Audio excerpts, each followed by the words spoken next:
In our culture, most people think more about how they look, what they are doing, and how they can meet their perceived needs and so forth, than they think about the arguments for the truth of Christianity. This is Jonathan Pritchett.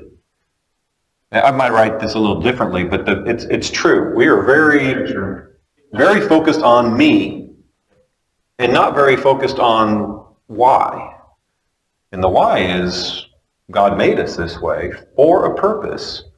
And they're so focused on these things that take a huge amount of time. And we essentially spend almost no time developing the why we should follow Jesus. And so it makes us ill-prepared to share with our children and with other people why that is. We know something inside of us has made us want to follow Jesus, but we have to spend some time building that case, which is the reason you're here, obviously. But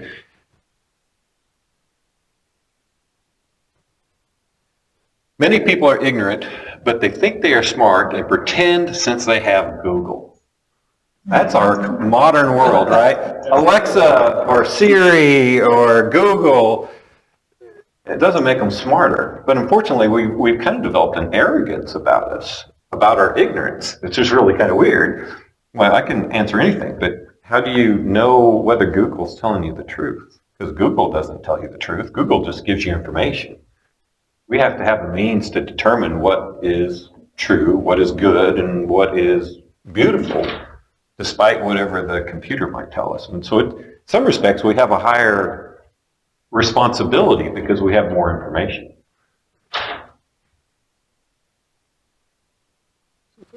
This one going to work again. There we go.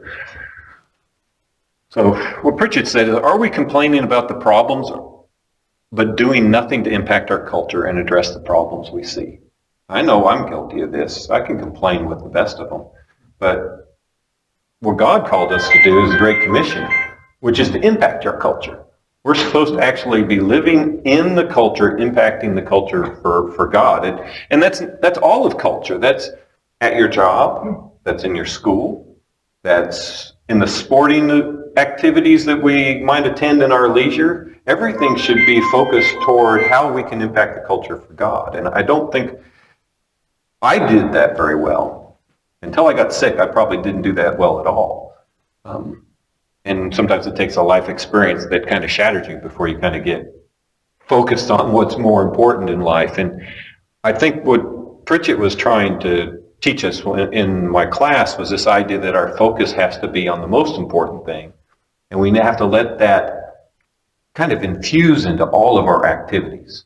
If it's true, if it's good, if it's beautiful, it should be our focus of everything. And so we need to make sure that all those things are the focus of even the simplest activity of going to the store or driving on the road or whatever else it might be. Any questions? That verse. Which verse? Things that are true, things that are good, things that are lovely, focus on these. What's that verse?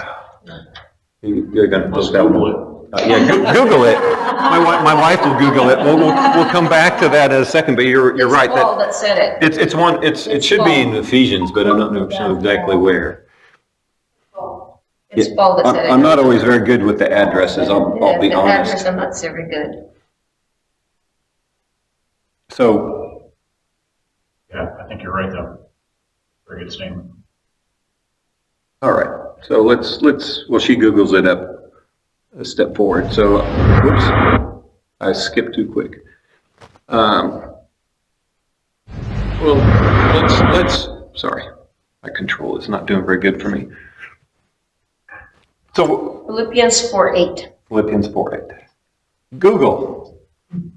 But you better check it. Make sure it's right. That's right. So we know that there's goodness, right? But good, definitely check it. Never trust me. Always test me. Trust but verify, right? Trust, well, that's what we say. At least verify, right? The trust I'll take as I earn it, but always verify. I want to show you a quick little video. It's from the 1990s, so it's really bad quality. And this was a true event, from what I understand. It took place off the north of Scotland and the North Sea. And it kind of identifies truth in a way that I think will help us kind of focus in on the fact there's only one.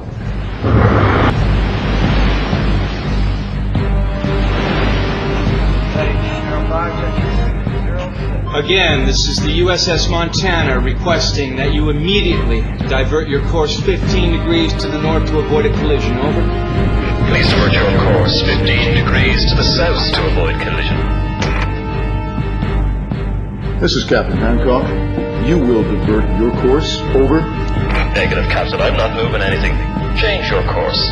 Over. Sir, this is the USS Montana, the second largest vessel in the North Atlantic Fleet. You will change course 15 degrees north, or I will be forced to take measures to ensure the safety of this ship. Over. This is the lighthouse, mate. It's your call. Hello? That was a real event. It was a big deal in the 90s. We used it for all kinds of training because your perspective does not make it true. There is one truth. In this case, okay, what else is not moving? Okay, dude, come on. So it kind of brings us back to there can only be one truth. That's what truth is. Truth is not relative. There's no such thing as this partial truth. A partial truth is wrong. Okay? There's no sugar-coated partial truths that make it sound better. They're not true. To be true, it has to be true. Yeah, if it's partially true, that means it's mostly wrong. It's simply wrong. And I think right and wrong is determined by God, and it's not an opinion. We can have a differing opinion, but God's opinion is what defines what truth is. So maybe. You want answers? I think I'm entitled. You want answers? I want the truth! You can't handle the truth! You asked for it, you got it, Eric. So, that's from A Few Good Men, Yes. Jack Nicholson and Tom Cruise. And the question is, can we handle the truth? Not always. Not always. Sometimes it hurts, right? But when we're dealing with our family and friends, truth is always the best. I know that doesn't always seem right in our mind because truth can actually hurt. And our society acts like they can't handle the truth. But what they need is the truth. Because what we've been doing is giving them not truths, and you see what we have around us. I think yes has to be yes and no has to be no. It's better that way because when we let opinion and emotion kind of sugarcoat things, we end up with a mess. And we can kind of see this in our culture a lot. And I think Jesus actually said it best. This is Matthew 5:37, and Jesus simply said, all you need to say is simply yes or no. Anything beyond this comes from the evil one. A very good point. If I may. Yeah. One of the things we say in the Army is do the hard right over the easy wrong. And it's a lot of times hard to tell somebody, hey, you're wrong, or hey, you didn't do this, or whatever that is. The easy way is just to avoid it, to let it go on, let it fester, and let it become more of a non-truth. It's true. But Jesus gave us guidance, and it's an amazing wisdom. Because when you don't do this, it gets complicated. Because the next time you have the conversation, you're really not sure what part of the non-truth did you share. Truth doesn't change, so you always know that. But the half-truth and the partial truths are really tough to repeat. So we end up kind of just snowballing down a hill.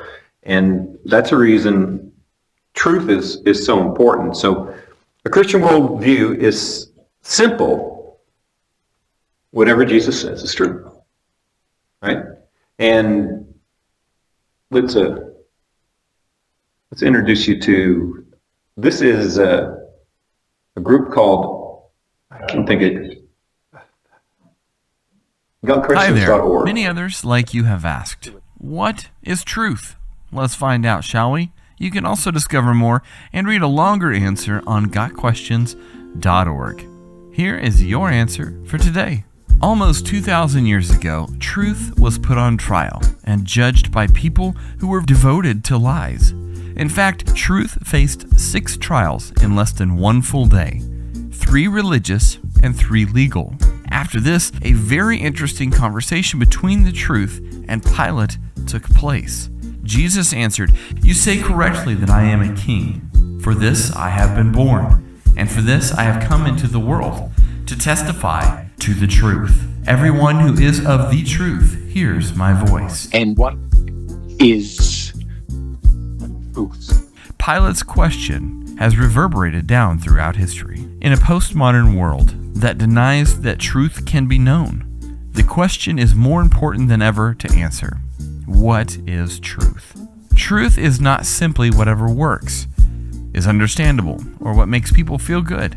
Truth is not majority rules, nor is it defined by what is intended. Truth is not how we know, what is believed, or what is publicly proven. The Greek word for truth refers to divine revelation and is related to a word that literally means what can't be hidden.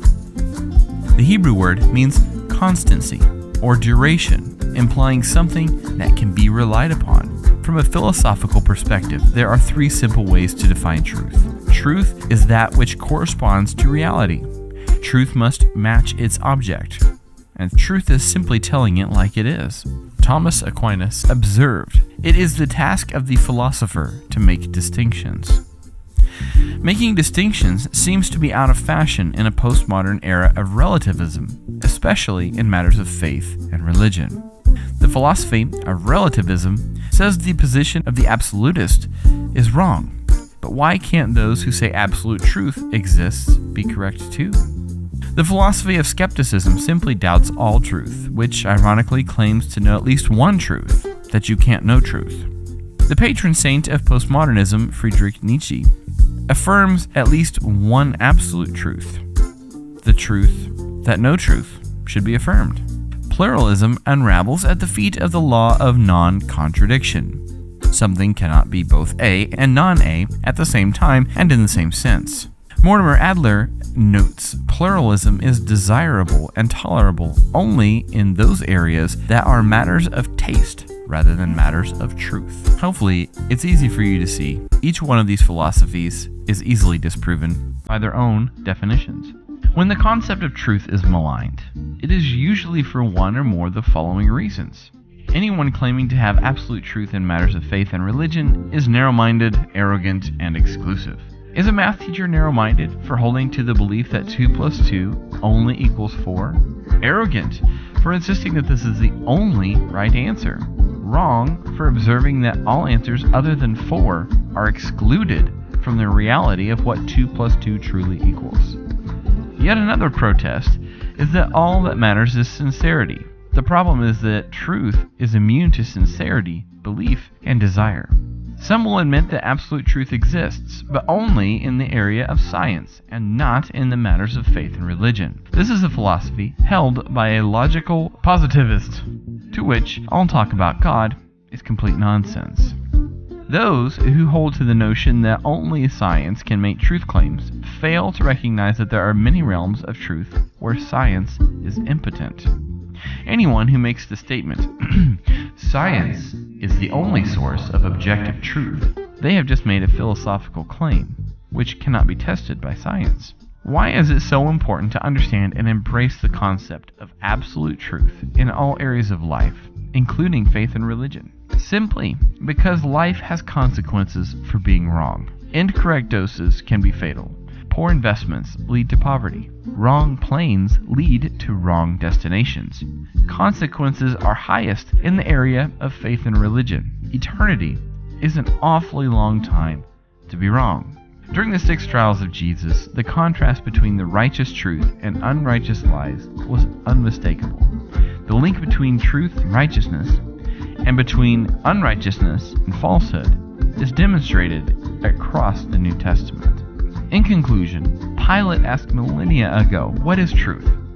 Many things can have truth, but only one thing can actually be the truth. Reality is, Jesus made the simple statement, "I am the way, and the truth, and the life."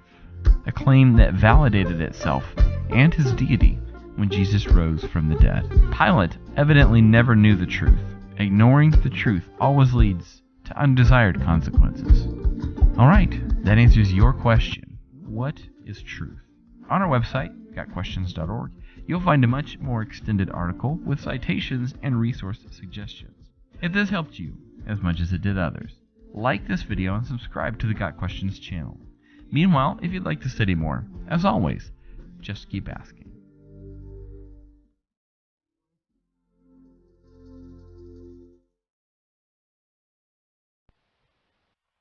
It's kind of a nice summary. But I want you to listen to another real quick video. It's by John Lennox. If you don't know who John Lennox is, you need to get to know who John Lennox is. This guy is, he's the most credentialed Christian person there is. He's got PhDs and master's degrees from Oxford and Cambridge, and he's also a Christian apologist, and he has a way of putting the very complex in very simple ways. And he's kind of like listening to your great uncle or something chat. So, let's see. I still don't have control, Joy.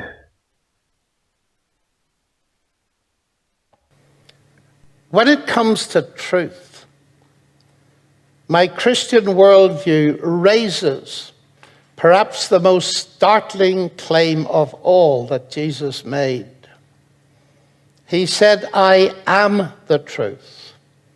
He didn't simply say, "I speak true things," although I believe that was true. He said, "I am the truth."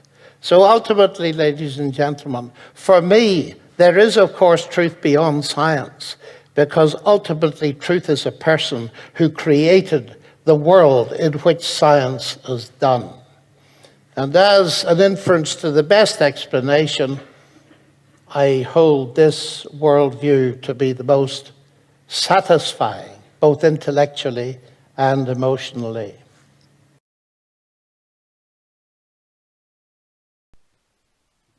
John Lennox, you'll probably hear from him a few more times in the series, but I mean, John just put it perfectly.